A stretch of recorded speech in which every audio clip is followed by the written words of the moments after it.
Hello everyone, welcome back to my channel. आज आपण बनवणार आहोत तळलेलं कारलं किंवा कारल्याची कापं।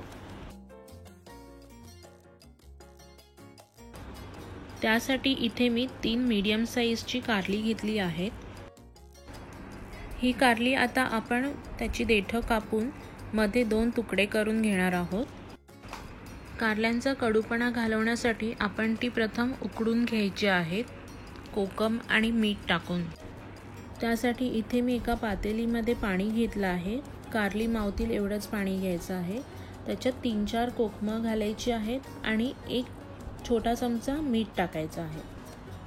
मीठ टाकल्यानंतर कारली आपण उकडून घ्यायची आहेत। कारल्याचा हिरवटपणा पूर्ण जाईपर्यंत आपण ती कारली चांगली उकडून घ्यायची आहे।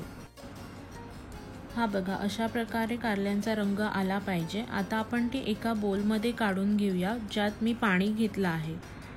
त्यात पाणी मी अशा करता घेतला आहे की कारली त्याच्यात चांगली धुवून घेतली की त्याचा कडवटपणा अजून कमी होतो। अशा प्रकारे 2-3 वेळा आपल्याला कारलं पाण्यामध्ये धुवून घ्यायचं आहे। धुवून झाल्यानंतर अशा प्रकारे कारली आपण पिळून घ्यायची आहे, चांगली घट्ट पिळायची आहेत। पाणी सगळं निघालं पाहिजे त्याच्यातलं। कारलं धुवून झाल्यानंतर आपण ते असं मध्ये एकाच साईडने कापायचं आहे आणि मधल्या ह्या सर्व बिया आपण काढून टाकणार आहोत।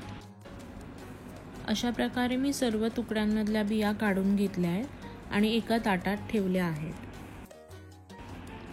आता आपण कारली फ्राय करण्यासाठी त्याला जो मसाला लावणार आहोत तो बनवायचा आहे। त्यासाठी इथे मी 1 टेबलस्पून मसाला घेतला आहे। हा घरगुती मसाला आहे। त्यात 2 टेबलस्पून मी धणा जिरा पावडर घेतली आहे। जर तुमच्याकडे सेपरेट असेल तर 1-1 टेबलस्पून धणा पावडर आणि 1 टेबलस्पून जिरा पावडर घ्यायची आहे। 1/4 टेबलस्पून मी इथे मीठ टाकलं आहे। 1/4 टीस्पून हळद घ्यायची आहे। आता हे सर्व मसाले आपण चांगले मिक्स करून घ्यायचे आहेत आणि आता आपण ते त्याच ताटामध्ये बाजूला काढून घेऊया। एक-एक करून आता सर्व कारल्याची कापं जी आहेत ती आपण अशी मसाल्यामध्ये चांगली डुबवून घ्यायची आहेत।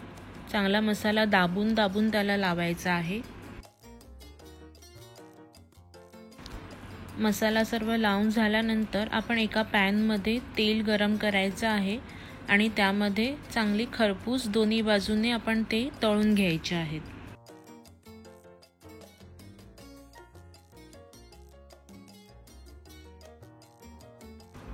कारली दोन्ही बाजूनी मस्तपैकी खरपूस तळून झालेली आहे। तर आता आपण ती एका प्लेटमध्ये काढूया आणि गार्निशिंगसाठी वरून थोडीशी मी कोथिंबीर टाकणार आहे। तर आजचा हा व्हिडिओ तुम्हाला आवडला असेल तर नक्की माझ्या चॅनलला सबस्क्राईब करा आणि ही रेसिपी सगळ्यांबरोबर शेअर करा आणि कमेंट करायला विसरू नका। Thanks for watching.